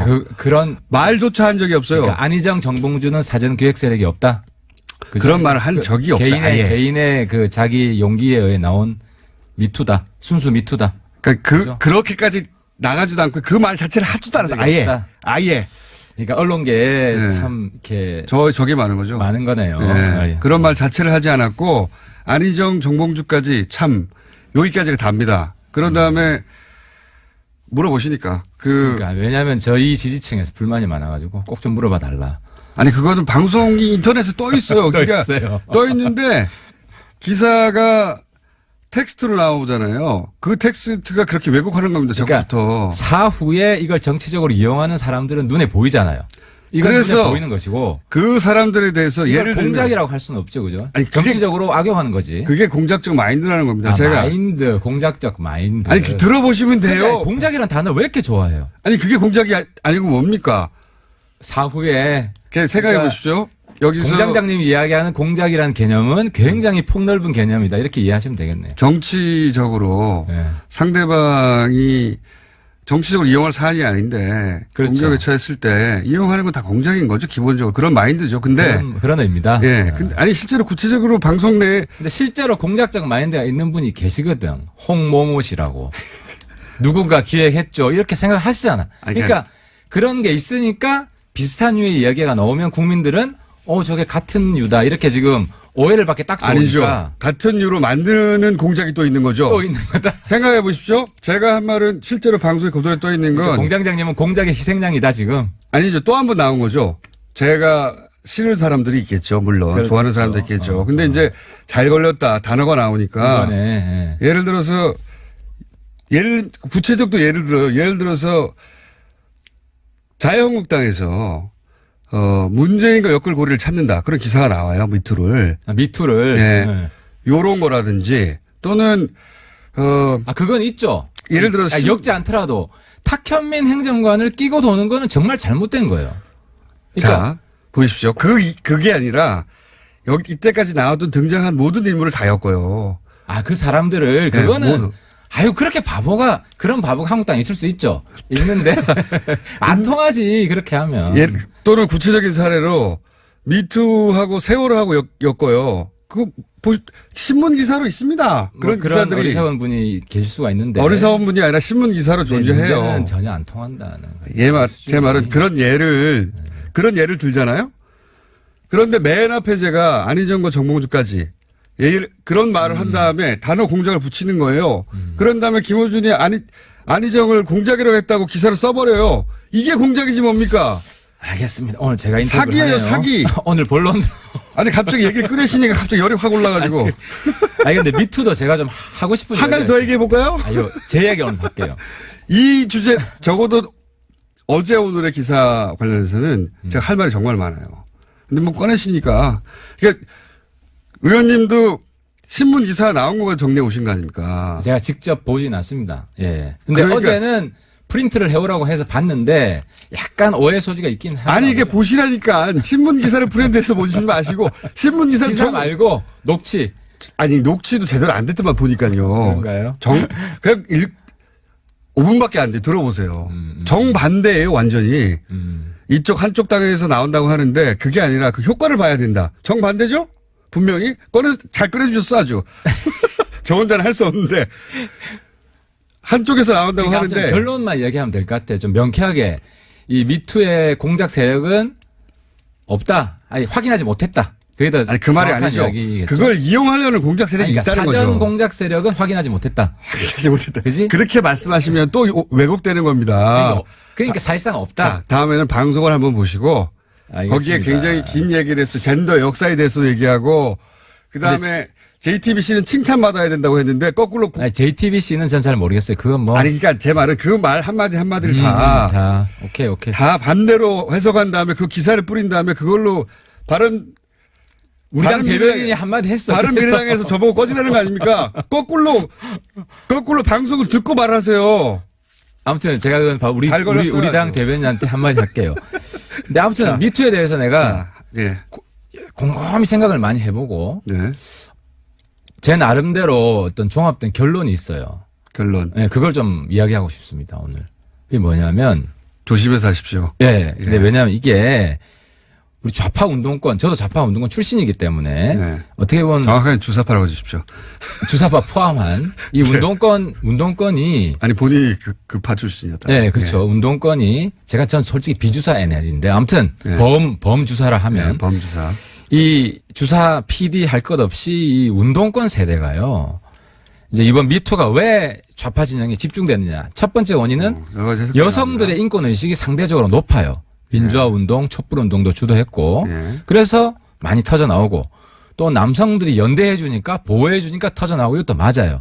또 하나 이유는 좌파 운동권 세대가 그 이전 세대보다 여성 인권 문제, 양성 평등 문제 나은 점이 하나도 없어요. 똑같거나 더 심한 면도 있어요. 근데 그럼 그 이유가 뭐냐? 그 이유가 제가 볼 때는 전두환 정권 때 3S라고 했어요. 3S 기억나세요? 3S 정책? 스포츠, 섹스, 스크린. 스크린. 예. 그죠? 그러니까 우민화 정책이라고 했어. 그죠. 우민화 정책, 3S. 정치에 관심 갖지 말고 이거나 봐라. 그렇죠. 그러면서 포르노물이 대거 등장해서 유포가 됐어요. 그렇게 해석하신다 지금. 근데 그 전 세대는 ES 세대. ES 뭔지 모르죠. 포르노를 빼고. 아니 ES는 뭐냐면 그 전 세대는 썬데이 서울 세대야. 그러니까 좀 웃기긴 한데 아무튼 썬데이 서울. 그러니까 썬데이 서울 세대가 완전히 이 포르노의 세례를 받고 이게 사회 권력에 대한 투쟁만 하다 보니까 내면 혁명을 못한 거예요. 내면 정화를. 그리고 또 한 가지 또 폭로할 게 있어. 우리 세대. 폭로. 예. MT를 가면 술 먹고 남녀 가릴 것 없이 그냥 퍼질러 잔 거예요. 그때는 그랬죠. 한 큰 방에서. 큰 방에서. 그러니까 MT 혼숙 문화가 있었어요. 그러니까 MT 혼숙 문화에 대해서 당시에 이것이 문제다라는 목소리가 나온 적이 없어요. 그러니까 그 과정에서 여러 가지 실수들도 많이 있었을 것이고. 그러니까 제 이야기는 뭐냐면 이번에 뭐 좌파 운동권만 집중된다고 해서 우파도 똑같다 이렇게 반박만 할 게 아니라 우리 좌파 운동권 그 세력. 갑자기 우리라고 하시면 어떡합니까? 그래서 출신이니까 과거에. 그 출신이니까 거기에 대한 총체적인 자기 고백과 자기 반성 이런 게 필요하지. 그것도 필요합니다. 당연히. 예. 그러니까 저는 남성 일반으로 넓혀서도 해당되는 사안이라고 생각하는 게. 이건 남녀 문제는 아니에요. 그러니까 제 말은. 예를 들어 저희 아버지 세대만 하더라도 사실 우리 세대가 더 심한 것 같아요. 그러니까 저 개인적인 체험. 사실 이건 굉장히 내밀한 거라서 다른 사람을 잘 알 수가 없잖아요. 근데 아무튼 저희 아버지 세대보다 제 세대가 훨씬 심한 것 같아요. 그리고 이제 일부 동의하고요. 일부. 근데 전체를 우리끼리 이 얘기를 길게 하면 안 됩니다. 근데 일부는 동의합니다. 그러니까 소위 조국과 민족을 위해서 지금 독재와 싸우는데 뭐 지역적으로 개인적인 일탈 문제를 지금 거론하느냐 이런 인식이 과거에 있었단 말이죠. 운동권에. 그렇죠. 대의를 위해서 사적인 건 희생하라는 게 있었고 여성들도 더 큰 걸 위해 싸우는데 이런 문제를 제기하면 안 된다 하는 게 있었지만 지금은 소위 과거의 보수, 수구라는 게 이제는 영원한 비주류가 돼버렸어요. 그러니까 이 여성들 문제에 있어서도 이 우리 내부의 문제를 전면화시키는데 그러니까 지금의 전선이 있어요. 그 전선은 뭐냐면 여성 대 마초 진보, 마초 좌파. 이 싸움인 거예요. 제가 볼 때는. 제가 일부는 동의한다고 하는 것은 그런 실제 운동권 문화가 실제 있었다. 더 큰 일을 하는데 왜 이러냐. 억압하는 문화가 분명히 있었어요. 근데 그게 이제 지나치게 투박한 분석이라고 보는 것은 사실은 젠더 운동사를 보면 이런 역사가 오래됐습니다. 예를 들어서 인도의 독립운동 때 어떻게 여성인권이 인도 내에서 억압됐냐 하는 굉장히 유명한 논문 같은 것도 있고요. 그러니까 여성이 이런 억압을 겪어왔던 것은 젠더 운동사 내내 등장합니다. 실제로 우리나라뿐만 아니라. 그렇죠. 등장하고 그건 민주화 운동이나 다 똑같아요. 전 세계에 다른 보편적인 경험이 있는 것이고, 근데 지금 특히 좌파 운동권 욕먹는 게 이분들이 겉으로는 인권 그렇게 입에 달고 살면서 안으로는 여성 인권을 억압해왔다. 그거 맞는 얘기고요. 그러니까 이 점에 대해서 정말 근본적으로 반성하는 모습을 보여야 저는 위기의식을 느끼는 게 이게 세대혁명으로 갑니다. 그러니까 소위 86그룹, 386, 486, 586 이 세대가 우리 국민한테 완전히 버려지느냐 아니면은 그나마 어느 정도 우리 사회를 함께 할 수 있다, 리드할 수 있다는 게 인정받느냐가 이번 미투에 있어서 제대로 반성하느냐 그러니까 아니면 의원님 여기까지만 하시는 게 좋을 것 같은 게 일부에 맞는 얘기도 있는데 제가 보기에 동의하지 못하는 부분이 있어요. 아니 그건 동의하지 않는 게 아니라 공부를 좀 많이 안 하신 것 같아요. 젠더 운동사에 대해서. 젠더 운동사는 잘 몰라요. 근데 아무튼 이거는 상식이기 때문에 그리고 체험 하에서 말씀하시는 거. 그 이야기를 하는 거죠. 자, 이 이슈를 많이 들어가면 의원님 의도하고는 다르게 또 다른 폭탄을 맞으실 거라고 봅니다. 자, 북한 문제 이거에 대한 입장을 보수 정당에서 내놔야 될 타이밍 아닙니까? 저는 그렇습니다. 이 김정은에 대한 재평가를 해야 됩니다. 이 핵심은 그러니까 지금 국면은 김정은 드라이브예요. 김정은의 신노선. 그럼 신노선이 뭐냐? 어쨌든 김정은은 지금 개혁 개방 하고 싶어 하는 겁니다.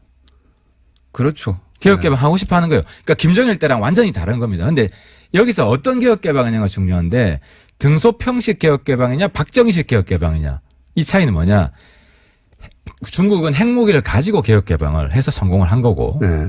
박정희는 핵무기 없이 한국식 개혁 개방을 해서 성공을 한 거잖아요. 근데 김정은이 핵무기 없이 개혁 개방하려고 하는 지금 메시지를 보내고 있는 거예요. 전 세계에. 그래서 북미회담도 지금 성사가 되고 있는 겁니다. 핵을 절대 포기하지 않을 거라고 보시는 거죠. 아니 그러니까 그 지점이 테스트해야 될 지점이라는 거죠. 우리가 북미회담을 통해서 남북 정상회담을 통해서 정말 김정은이 영구히 핵을 포기하려는 마음이 있느냐. 네. 조건이 갖추어지면. 그죠? 근데 아무리 조건이 갖추어지더라도 핵 포기할 마음이 없느냐. 그러니까 한국당이나 이쪽 보수는 어떤 상황에서 핵 포기할 마음이 없다. 그렇게 되면 실패한다고 지금 보는 거고. 이 회담은 북한의 기만술이라고. 그렇죠. 그래서 기만술이라고 보는 전제하는 거죠. 거죠. 근데 만약에 트럼프 대통령하고 북미 정상회담하고 그리고 트럼프 대통령도 국내 정치적 시한이 있잖아요. 11월까지는 결과를 만들어내야 중간선거에 영향을 미칠 수 있고 하는 등등. 또 노벨상도 받아야 되고요, 빨리.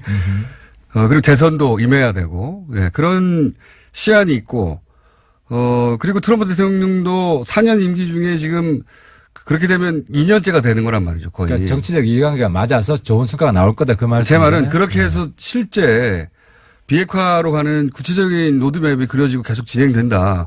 그러면 이 보수 진영은 그 상황을 어떻게 대처하려고? 일본 같은 경우는 완전 태세전환이거든요. 그러니까 이 상황이 예. 신보수와 구보수를 가르는 분기점이 될 겁니다. 그러니까 제가 계속 빨갱이 장사하지 마라. 라고 일관되게 이야기해왔잖아요. 바른미래당의 스탠스는 뭡니까 그러면 현재? 그러니까 바른미래당도 단일한 목소리는 아닌데 다수의 목소리는 유승민 대표는 지금도 여전히 그 압박과 제재만이 가장 중요하다고 주장하고 있잖아요. 그러니까 북한의 유 대표는 예. 압박과 제재가 한 6? 이게 잘 돼야 대화도 잘 된다. 이런 입장이죠. 6이 아니라 9 정도 되던데 항상 강조할 때 보면. 아무튼 근데 이제 네. 청와대에 가서도 지금 북한이 말하는 게 뭐가 변했냐, 변한 게 아무것도 받아들일 수 없다 이거 아닙니까? 그러니까 이제 그런 목소리가 여전히 필요하다고 좀 봐요. 야당이기 때문에 더더욱. 그러니까 자유한국당의 차이점이 뭐냐 이거죠. 유 대표. 차이점은 명백하잖아요. 저희 당의 지금 다수 목소리는 문재인 대통령 과감하게 밀어주자 이제는. 유 대표는 아닌 것 같은데요. 유 대표는 압박을 강화해야 된다. 그러니까 좀 쓴소리도 해야 된다. 근데 이건 야당이기 때문에 괜찮아요. 아니 그거는 자유한국당이 실컷 하고 있잖아요. 근데 유 대표가 자유한국당은 예. 100% 쓴소리만 한다. 이런 사람들로 구성된 집단이고 우리는 유 대표뿐만 아니라 한 7대3, 8대2 그러니까 과감하게 밀어주자 이 국면에서는 여야 없다. 유승민 대표가 지금 바른미래당에서는 소수입니까? 목소리는 그렇죠. 목소리는. 그러니까 박주선 대표나 그러니까 유 대표 지금 자꾸 유 대표랑 저랑 지금 대립시키는 지금 이 작전인데 이 작전인데 유승민 대표가 바른미래당의 미래인데 청와대에 가서도 그 얘기를 하니까 물어보지 않을 수 없죠. 아니 근데 유 대표는 합리적인 쓴소리죠. 보수 정당은 안 됐으면 좋겠다. 잘 되지 마라. 뭐 이런 자꾸 고춧가루 뿌리는 거고 유 대표는 안 될 가능성 실제로 있어요. 그건 부정할 수 없어요. 있다는 사실을 환기시켜주면서 잘 되는 방향으로 나가려고 잘 하는 되는 거죠. 방향에 대한 멘트는 없던데요. 그런 마음이 있죠. 이게 신보수와 구보수 완전한 차이점이에요. 그러면 말을 해야 알죠. 말도 하죠. 잘 됐으면 좋겠다는 말이 있고 그래서 걱정돼서 계속 해주는 이야기라고 받아들이시죠. 다른 건 모르겠는데 그 유 대표가 합리적인 발언도 많이 했고 다른 사안에 대해서 근데 대북 문제에 있어서만은 거의 자유한국당과 차이가 없지 않습니까? 현재까지는 공개적으로 한 발언만을 기준으로 그러니까 그 하자면 차이를 어디서 찾아야 됩니까? 아니 하태경 의원은 예를 들어서 하태경 이거예요. 의원은 자유한국당과 큰 차이가 있어요. 예. 유 대표는 예. 지난번에 김영철 방남했을 때 저지하려고 통일 대결로 그런 쇼를 벌이잖아요. 그죠? 근데 우리는 어쨌든 방남한 거니까 일단 잘 진행하라고 하면서 아주 간접적으로 불만을 표시하는 거예요. 그러니까 이 자체에 고춧가루 뿌리고 싶진 않은 거예요. 이 근본적인 차이가 있는 거예요. 그러니까 그 차이를 국민들은 알고 있는 거죠. 아직은 전달이 잘 안 되는 것 같습니다. 물론 약한 왜냐면 면은 있을 거예요. 유승민 대표가 얼굴인데 유승민 대표의 가장 최근에 청와대 워딩 같은 경우도 지금 대북 특사가 가져온 예를 들어서 뭐 한미 훈련을 그냥 받아들이겠다든가 비핵화도 조건에 따라 가능하다든가 굉장히 전향적인 태도인데 북한이. 예, 적어도 지금까지하고는 다른 공개적으로는 대단히 전향적인 태도인데 그 정도는 전향적인 태도 자체는 저도 그래요. 솔직히 예. 속을 수도 있다고 생각해요. 아니 뭐 그건 근데 이제 문제는 한국당의 입장은 속을 건 말로 하냐 하지 마라. 그러니까 트럼프랑 북미 회담도 한국당은 좌초시키고 싶은 마음이 강해요. 근데 유승민 대표도 아니 유 대표는 예. 북미 회담을 저걸 막아야 된다고 생각지는 않아요. 근데 북미 회담에서 함정이 있을 수 있으니까 조심해라. 그거는 말 안 해줘도 다 생각합니다. 아니 그러니까 회담을 성사시키는데 무게를 두는 것이고 유 대표는 한국당은 어쨌든 좌초시키려고 하는 것이고 이게 근본적으로 다르죠. 자유한국당의 스탠스는 잘 알겠으니까 제가 여기서 궁금한 건 바른미래당의 차이점인데 적어도 우리 유승민 종합적인- 대표가 북한의 태도는 이건 받아들일 수 이렇게 없다. 총정리. 예. 우리는 회담이 성사돼야 되고 예. 좋은 결과가 나와야 되는데 그건 유승민 대표 입으로 들어야 돼. 아니 나와야 되는데 유 대표는 그 안에 이런 함정을 조심해라라는 걸 많이 부각시키고 있는 것이고 박수산 대표나 저는 이걸 도와주자 잘 되게 이런 쪽을 강조하기 때문에 이게 사실 균형된 야당의 입장이라고 봐야 되죠. 아니 유승민 대표의 입장은 자유한국당이 실컷 하고 있으니까 유승민 대표가 이제 바른미래당을 상징하고 있으니 유승민 대표가 차이나는 입장을 보고 싶은데 차이가 잘 안 느껴져서 말씀드린 그러니까 거고요. 당 전체 입장을 보시면 되고 당 전체 입장. 우리가 그러면 또 민평당하고 똑같잖아. 우리가 그냥 화끈하게 도와주자 하태경 노선을 가면 민평당하고 똑같아요. 민주당하고 똑같고. 그러니까 거기 사람들 절반 있잖아요. 거기 또. 그러니까 이게 균형되게 섞여 있고 사실 문 대통령도 이런 쓴소리에 귀를 기울여야 됩니다. 이거 막 악의적인 거고 한국당은 이건 정말 달되게 하고 싶은 제 마음에서 생각에는 그런 걱정 말씀 안 하셔도 다 걱정하고 있습니다. 당연히 어떻게 장밋빛으로만 바보도 아니고. 그래 저는 인정해요. 예, 예. 걱정하고 있는 것 같아요. 예. 근데 어제 문 대통령이 잘 이야기했는데 이번 기회는 정말 오기 어려운 정말 오기 어려운 기회죠. 찬스예요. 그러니까 이 찬스를 저는 그래서 야당 참모론을 이야기하고 싶어요. 이제 남북 북미 하는데 야당도 이 점에 있어서는 문 대통령의 참모라고 생각하고 언제 도와줬다고 천마하고 싶어. 아니 지금 보면 다르지. 그러니까 그 전에는 야당은 원래 쓴소리 하는 데예요. 하지만 그건 맞아요. 쓴소리 하는 데인데 지금은 그 경기 일정이 잡혔잖아. 대진표가 나왔어요. 그러니까 우리 축구 대표팀이 가서 싸워야 돼. 아니 그래서 그렇게 하려고 청와대에 초청했더니 안 된다는 말만 시켜 하고 갔잖아요. 아니, 안에서는 또 쓴소리하는 사람도 있어야지. 이건 어떻습니까? 거의 이제 얘기는 서로 이게 된 것 같고 안철수 전 대표 얘기만으로 마무리하고 요새 뉴스가 갑자기 또 나와서 당무 복귀가 안 되고 서울시장 출마 여부에 대해 결정이 늦어지고 그러면서 거꾸로 유승민 대표 경기도지사 출마하라고 나오고 이러면서 약간 혼선이 있는 것 같은데 어떻게 정리되고 있습니까? 그러니까 당내의 목소리가 지금 예. 두 가지 흐름이 있습니다. 이제 안 대표 단독 출경론, 예. 그다음에 안유 동시 출경론. 예. 그러니까 처음에는 이제 안 대표가 이제 서울시장 출마하고 유 대표는 선대위원장을 해서 네네. 전국적으로 도와주고 예. 이런 게 다수였는데 지금은 안유가 같이 뛰어야 된다 선수로. 그런 목소리도 있다. 목소리가 지금 강해지고 있어요. 그거는 이제 강해지고 있기 때문에 안철수 서울시장 조기 등판론이 지금 조금 수그러들고 있는 거죠. 국민의당 쪽에서 주로 그런 목소리가 나오는 것 같던데. 국당도 있고 바른당, 국당이 세고 바른당 출신 내부에서도 네. 우리가 이번에 걸어야 된다. 왜냐하면 한국당 소멸론이잖아요. 제가 주창한 한국당 소멸시켜야 된다 이번에. 그리고 야당 교체해야 된다. 그러면 우리가 가지고 있는 대표 역량들이 총출동해야 된다.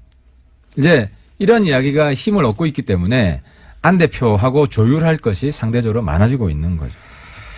그래서 유승민 대표하고 안철수 전 대표하고 이렇게 뭐랄까요? 약간의 갈등설 같은 것도 나오던데. 그 경쟁하고 협력하는 구도죠. 갈등설은 아니고 네. 갈등설은 아니고 아무튼 큰 흐름에서 아까 요 내부 조율 네. 조금의 갈등은 있죠. 근데 이제 토론으로 우리가 네. 다 극복을 해왔어요. 알겠습니다. 이견이 왜 없겠습니까? 아니, 네. 그 얘기 다음 주에 좀 더. 하태하태가 중재를 잘하고 있기 때문에 네, 알겠습니다. 예. 잘 넘어가고 있습니다. 바른미래당 대변인 성명 낼 때는 꼭 확인하고 본 방송을 보고 하시는 게 좋겠다. 하지만 언급을 하지 마세요. 아니 언급을 왜 안 합니까? 또 올바른 이야기인데. 예. 닥치고 계시는 게 제일 좋아 지금은. 그거를 거꾸로 갖다가 자기들한테 유리하게 외국에서 쓰는 게 공작인 거죠. 그러지 말라고 좀 전해 주십시오. 자, 오늘 여러 가지 얘기했습니다. 하태경 최고위원이었습니다. 감사합니다. 예, 감사합니다.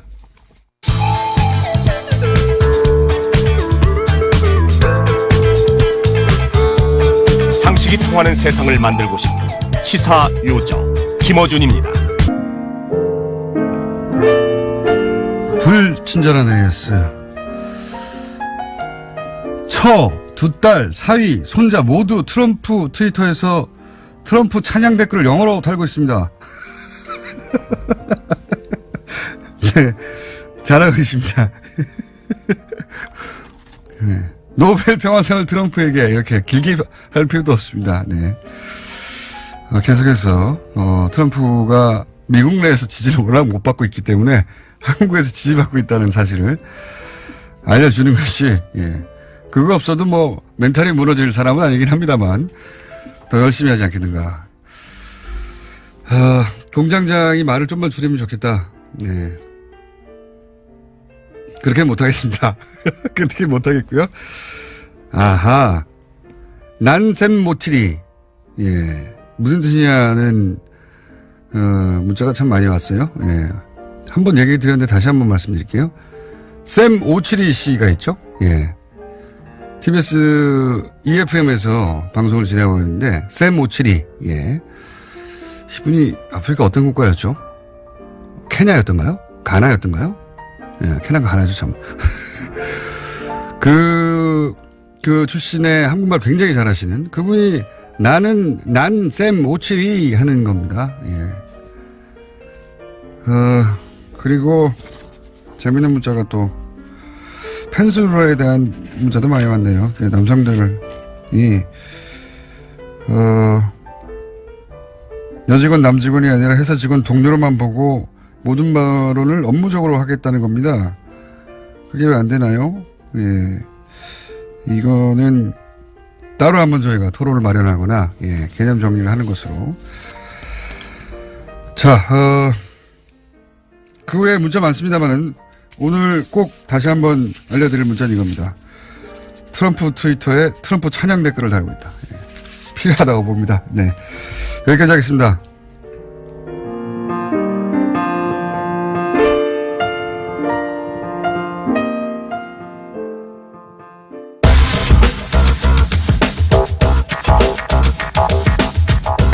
화요일 날 등장하신 원정우 씨. 네, 안녕하세요. 네, 과학 이야기입니다. 예, 노회찬 의원님 뒤를 피하려고. 제가 노회찬 의원님 처음 오실 때부터 굉장히 반발을 했던 기억이 아마 나실 텐데. 네, 어떡하란 말이에요, 나보고. 그러니까 큰 소리로 막 제가 소리를 질렀는데. 아니, 노회찬 의원이 재밌는 거 빵빵 터뜨리고 나보고 어떡하란 말이에요. 그렇습니다. 네. 지금 보니까 하태경 의원님 계신데. 네. 하태경 의원님이 조금 만만해요. 노회찬 의원님보다. 아니, 하태경 의원도 정신없이 속사포로 써야 되는 분이라. 네. 예. 시간을 많이 잡아먹으시네요. 때로는 문자 폭탄 세계 신기록도 세우고 그래서 만만한 분은 아닙니다, 절대. 자. 네. 오늘 주제는 뭡니까? 오늘 비과학 찾기 좀 안 하고 그만. 너무 계속 하다 보면 소비자 고발 같잖아요. 네, 잠시 멈추고. 우주 뉴스가 굉장히 많습니다, 요즘. 우주 뉴스는 사실 저는 관심이 많아서 상장 찾아보는데 항상 있어요. 항상 있어요. 근데 이게 탑 뉴스가 안 되는 경우가 대부분이죠. 그렇죠. 사실 특히 우리나라 언론에서 우주 뉴스 같은 거를 좀 무게 있게 안 다뤄주는데 외국에서는 탑이 되는 경우도 많습니다. 뭐 뉴욕 타임스나 이런데. 네, 저는 개인적으로 제 생에 우주는 한번 가보고 싶어서 돈을 많이 모으셔야죠. 그게 중요합니다. 그러니까 그 여행비가 비행기에 한 5배 정도로 떨어질 때까지 기다리고 있는 중인데 그게 될래나 모르겠습니다. 글쎄요. 예. 아마 어렵지 않을까 싶은데 어쨌든 우주뉴스 전 관심 많거든요. 네, 일부러 우주뉴스 찾아봅니다. 3일이 멀다 하고 나오는데요. 네. 일단 그냥 짧게 소개시켜드릴 거 하나 뭐냐면은 지난 수십 년 동안 우리 은하의 2~3배 정도 크기로 이제 안드로메다 은하가 크다라고 생각을 해왔어요. 근데 갑자기 안드로메다 은하가 훨씬 작아서 우리 은하와 비슷한 크기일 것 같다는 뉴스가 있는데 네. 이거는 천문학에서 굉장히 중요하고 우리한테는 전혀 안 중요한 뉴스의 그렇죠. 전형이죠. 예, 우리가 앞으로 1000년 이내에는 거기 못 갈 것 같아요. 예, 1000년으로도 쉽지 않을 겁니다. 예, 1000년 이내는 못 갈 것 같으니까 전혀 중요하지 않은데 이게 뭐 때문에 천문학계에서 중요하냐면 뭐 크기도 물론 중요하지만 아주 먼 미래 안드로메다 은하하고 우리 은하가 충돌할 거거든요. 수십억 년 후에 한 4~50억 년 후에. 네. 그래서 굉장히 중요하다고 합니다. 수십억 년 후에 역시 우리에게는 전혀 상관없는 얘기일 수 있는데 그래서 오늘은 천문학에서도 중요하지만 일상에서는 더 중요할지 모를 뉴스 하나를 가지고 나왔는데요. 네. 요거는 미국의 나사가 지구를 위협하는 소행성에 대응해 핵폭탄을 사용하는 구체적인 플랜을 두고 나왔습니다. 아마겟돈 영화. 예, 그게 이제 구체화되는 거죠. 예. 여기에 나사만 그랬으면은 모르겠는데 그 미국의 국가 핵 안보국이 있거든요. 실제 핵을 쥐고 있는 NNSA라고 하는데 여기랑 같이 이제 콜라보를 한 저는 거라. 이거는 돈 문제하고도 연결됐다고 봐요. 이제 핵은 고도화돼서 더 이상 갈 데가 없을 정도로 발달했거든요. 네. 이거 이제 돈 뽑을 데가 없어요. 그래서 핵을 우주로 쏘는 계획에 착수한 게 아닌가. 뭐 이렇게 여러 가지 생각이 있겠죠. 어쨌든 저는 일단 뭐 과학적인 얘기만 좀 드리면 네. 일단 소행성 충돌이 생각보다 많이 일어나잖아요. 태양계 안에서. 그렇죠. 뭐 혜성이 목성에 충돌한 적도 있고 화성에도 지금 굉장히 큰 충돌 자국 남아 있고요. 지구에도 뭐 충돌 흔적은 많고요. 예. 뭐 제일 유명한 게 1900년대 초에 1905년이었던가 그 러시아의 러시아에 퉁구스카. 떨어진 거. 예. 예. 퉁구스카 요게 지름 50m짜리가 떨어진 거거든요. 예. 작은 겁니다, 사실. 그 일대가 근데 땅에 떨어진 게 아니라 그 공중에서 공중 폭발했죠. 폭발했다라는 얘기가 정설이죠. 그렇죠. 그런데 이게 어느 정도 규모였느냐? 그 일대라고 하지만 주변에 나무 8천만 그루가 불타버리거나 쓰러졌고. 그 지구가 아닌 모습으로 남아있죠, 완전히. 예, 지금도 이제 그 상태로 남아있죠. 그리고 450km 떨어진 곳에 열차가 전복됐어요. 예. 근데 50m짜리만 떨어져도 이런 일이 벌어지는 거죠. 50m짜리였는데. 요게 지금 시베리아 한가운데여서 인명피해가 없었습니다. 놀랍게도. 예. 근데 근데 이게 유럽이나 아니면 심지어 동남 쪽에 조금만 비껴갔어도 한반도 전체가 괴멸될 수 있는 위력이었던 거죠. 450km니까요. 그러니까요. 예. 만약에 서울 한복판에 떨어졌으면 남북한이 그냥 핵폭탄이 문제가 아니라 그렇죠. 예. 서울은 사라지는 거고요. 완전히. 사라지는 거죠. 예. 그리고 한반도에 있는 인구 대부분이 죽거나 크게 다쳤겠죠. 네, 그렇습니다. 근데 이런 소행성이 지금 지구 주변에 다니는 것만도 몇만 개씩 되기 때문에 이거를 좀 대비를 안 할 수가 없다. 이제 이런 취지죠. 근데 아까 아마겟돈 얘기하셨듯이 아마겟돈 영화에서는 지름이 1200km짜리가 날랐습니다. 별이에요, 별. 거의. 별이에요. 그냥 소행성이 아니고. 그래가지고 이제 이거를 18일 전에 발견해요. 충돌. 예. 이 부분에 대해서 이제 천문학자와 천문 관측 기관들의 어떤 태만함 이런 부분이 굉장히 우리가 우려되는 상황인데 실제로는 예, 이렇게 발견하면 아무것도 할 수 없죠. 예. 그래가지고 이제 브루스 윌리스를 중심으로 하는 시추공들이 핵폭탄을 가져가서 이제 땅 파가지고 터뜨리잖아요. 맞습니다. 예.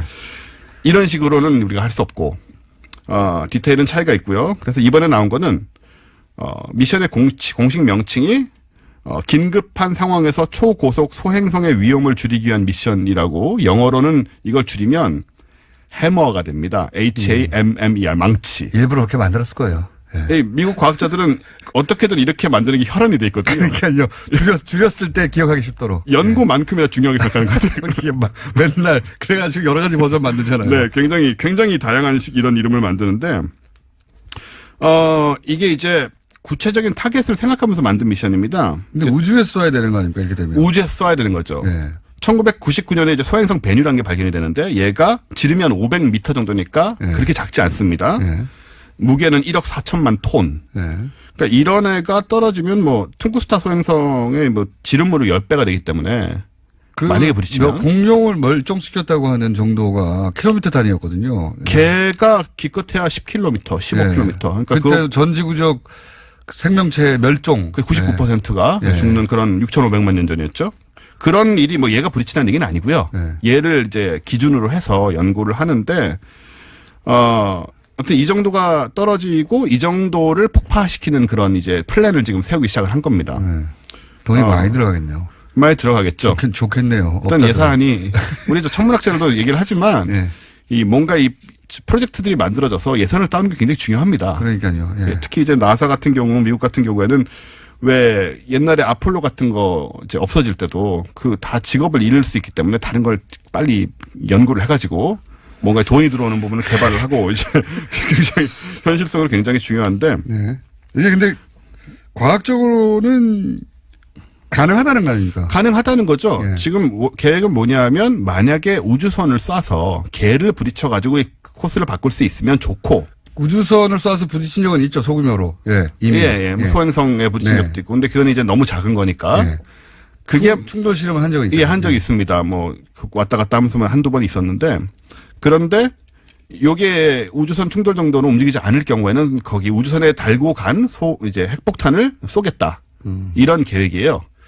근데 이제 이 소행성을 소멸시키는 게 아니라 궤도를 바꾸는 정도부터 시작해서 여러 가지 플랜이 예전부터 제가 들어본 것 같습니다. 그렇습니다. 이제 소행성 크기에 따라 다른 거죠. 네. 근데 아주 작은 거는 부숴버릴 수도 있겠지만 또 너무 큰 건 안 부서지니까 이 아마겟돈 이런 거는 뭐 이 핵폭탄 이거 200m 파가지고 넣어봤자 말도 안 되는 1200km인데 두께가 예. 절대로 부서지지 않죠. 예.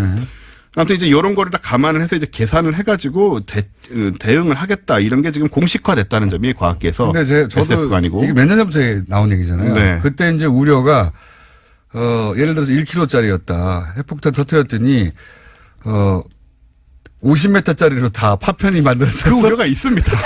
그래서 한 군데에 떨어진 거에 지구 전체 산탄총으로 예, 비 오듯이 떨어져서 다 죽게 생기는 거 아니냐 이런 얘기도 있었어요. 그런 우려가 있는데 사실 예. 이제 그런 것들까지 계산해낼 수 있다는 자신감이 생긴 게 아니냐. 그러니까 이 구체적인 미션이 지금 준비가 된 것 같아요. 진공 상태니까 예측은 더 쉽긴 하겠네요. 아무래도 그렇죠. 예. 변수가 적으니까. 바람도 안 불고 하니까. 사실 작은 소행성은 흰 페인트만 발라도 궤도를 바꿀 수가 있다고 하거든요. 아, 그 정도 힘만으로. 예, 이게 무슨 얘기냐면 MIT에 재학 중이던 우리나라 학생이 낸 아이디어였어요. 몇 년 전에.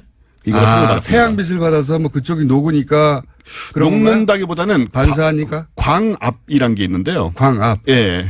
그러니까 광압. 우주 공간에서는 마찰이 없으니까 햇빛만 좀 잘 받아도 조금 밀립니다.